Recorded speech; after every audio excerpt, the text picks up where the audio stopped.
자, 시중에 파는 가글보다 훨씬 싸고 우리 입에 해가 될 것이 거의 없고 누구나 손쉽게 만들 수 있는 가글이 있다는 거 알고 계셨나요? 이 가글액을 사용해서 감기가 걸릴 것 같으면 가글을 해주거나 아니면 발치하거나 잇몸 치료 후 그 부분을 소독해주고 싶을 때 집에서 직접 셀프 소독을 해줄 수도 있는 겁니다. 오늘은 이 가글액을 어떻게 만드는지, 그리고 이 가글액을 어떻게 사용해야 200% 300% 활용할 수 있는지에 대해서 알려드리도록 하겠습니다.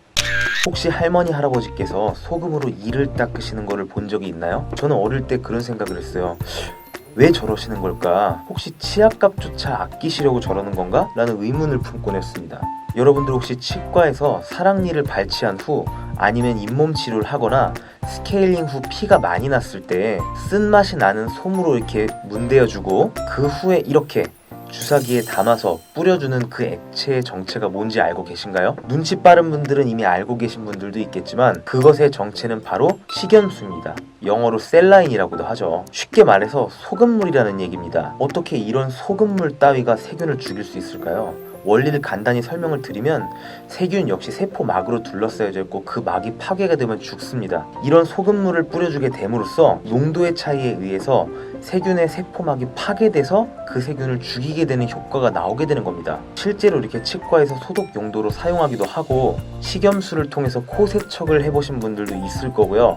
감기를 예방하기 위해서 자주 쓰는 것을 봐서 이 식염수의 효과에 대해서는 거의 의심할 필요가 없습니다. 자, 이론적인 얘기는 이 정도로 그만두도록 하고 이제부터 초간단 천연 가글인을 만드는 법에 대해서 설명드리도록 하겠습니다.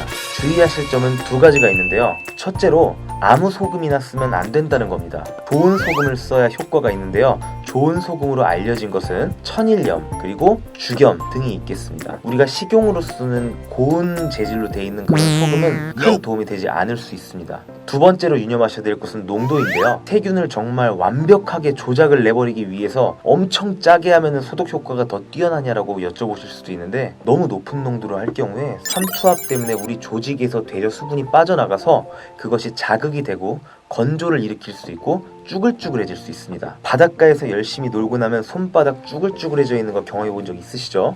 따라서 적당한 농도가 좋을 것입니다. 그 적당한 농도에 대해선 이따가 대략적으로 설명드리겠습니다. 자, 이제 소금을 차러 갈 차례입니다. 렛츠고! 내 취향에 맞는 소금을 사는 거야. 소금 가격 중에 제일 비싼 250g에 5,800원가량 하는 죽염이 눈에 들어오네요. 크게 고민할 것 없이 바로 죽염을 골랐습니다. 물론 천일염 소금도 굿입니다. 하지만 내 입은 VIP니까 이런 사치라도 부려야 살맛나지. 막말로 내 취향에 맞는 소금 넣고 대충 향 좀 첨가해서 W각을 이렇게 팔아도 되겠네. 소금을 사왔으면 이제 섞어주면 되는데 미국에서 권장하는 방법은 물 한 컵에 약 한 티스푼 정도의 소금을 넣어주는 겁니다. 자, 이제 쉐끼쉐끼 해줄 차례죠. 근데 이거 은근히 중독성 있는데요. 참고로 저는 거의 제일 비싼 소금을 샀는데도 계산을 해보니까 5,800원으로 12.5리터의 가글을 만들 수 있었어요. 참고로 가글인의 가격이 750ml에 8,000원에서 9,000원대를 호가하니까 대략 잡아도 10배 이상 싸다는 거 느낌 오시죠? 근데 심지어 이보다 4배나 싼 소금도 있었다는 겁니다. 미친 가성비 아닙니까? 자, 이제 이렇게 만들어진 천연 가글을 200% 활용하는 법에 대해 설명을 드리겠습니다. 이렇게 만들어진 가글에 칫솔을 담가서 보관하면 소독 효과가 있을 수 있겠죠. 우리가 일반적으로 이솔을 닦고 칫솔을 물로 손으로 문질러서 닦거나 열심히 해도 거기 붙어있는 자잘한 세균까지 죽이는 데에는 한계가 있습니다. 따라서 이렇게 담가 놓는다면 확실한 소독 효과를 볼 수 있겠죠. 그리고 이렇게 조그만 잔에 담아서 치간 칫솔을 보관하는 용도로도 사용할 수 있고 이렇게 치간 칫솔 사이에 묻혀서 치아 사이에 있는 세균들이 서식하고 있는 본진에 직격탄을 뿌리는 거랑 같은 효과가 되겠죠. 누누이 말씀드리지만 이 천연 가글의 경우는 가글인이나 리스테린에 있는 CPC나 에센셜 오일이 아니기 때문에 부작용이 거의 없어서 걱정 없이 언제든지 활용할 수 있다는 장점이 있죠. 날씨가 추워서 왠지 목이 좀 칼칼해서 감기가 걸릴 각이던가 치과에서 발치 후에 아물고 있는 곳에 염증이 안 생기게 하기 위해서 잇몸 치료 후에 또 소독 효과를 배가 되게 하기 위해서 이렇게 해주면 집에서 셀프 홈 소독이 가능하다. 아, 이것까지는 좀 그렇고. 여러분들도 해보시기를 꼭 추천드립니다. 안 해본 사람은 있어도 한 번만 해본 사람은 없다. 아, 이건 오반가?